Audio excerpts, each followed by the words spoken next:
দীর্ঘশ্বাস লড়াই শেষে স্বস্তির নিঃশ্বাস ফেলে মাঠ ছাড়ল 5 বারের বিশ্ব চ্যাম্পিয়ন ব্রাজিল।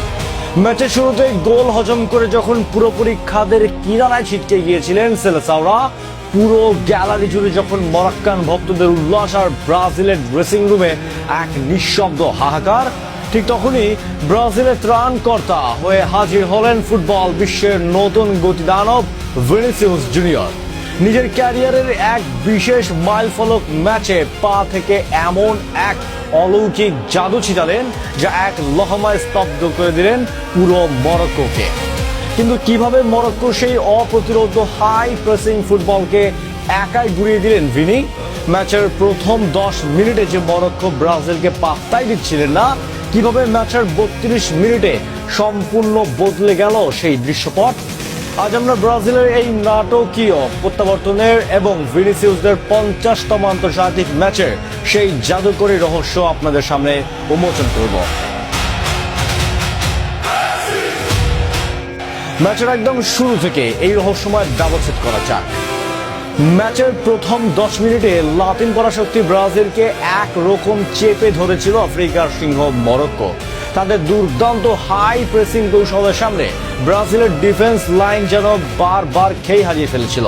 একের পর এক আক্রমণ করে ব্রাজিলের পোস্টে 2টি বিপজ্জনক শটও নিয়ে নেয় মরক্কো, যেখানে ব্রাজিল তখন পর্যন্ত প্রতিপক্ষের পোস্টে কোনো শটই রাখতে পারেনি। আর এই চাপের মুখে পড়েই ম্যাচের 21 মিনিটে ঘটে যায় সেই অঘটন। ব্রাজিল যখন মাত্র একটু গুছিয়ে খেলতে শুরু করেছে, ঠিক তখনই মাঠ থেকে এক অবিশ্বাস্য থ্রু পাস বাড়িয়ে দেন মরক্কোর প্রধান ইঞ্জিন ব্রাহিম দিয়াজ।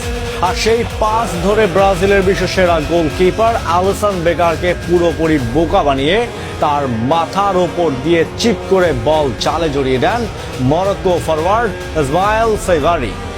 1-0 গোলে পিছিয়ে পড়ে তখন চরম মানসিক চাপে কুপোকাত ব্রাজিল শিবির। গোল হজম করার পর ব্রাজিল দল মাঠের ভেতর কিছুটা অগোছালো হয়ে পড়েছিল। সেলেসাওদের তখন এমন একজন নেতার দরকার ছিল যিনি এই অন্ধকার সুড়ঙ্গ থেকে দলকে সমতায় ফেরার পথ দেখাবেন।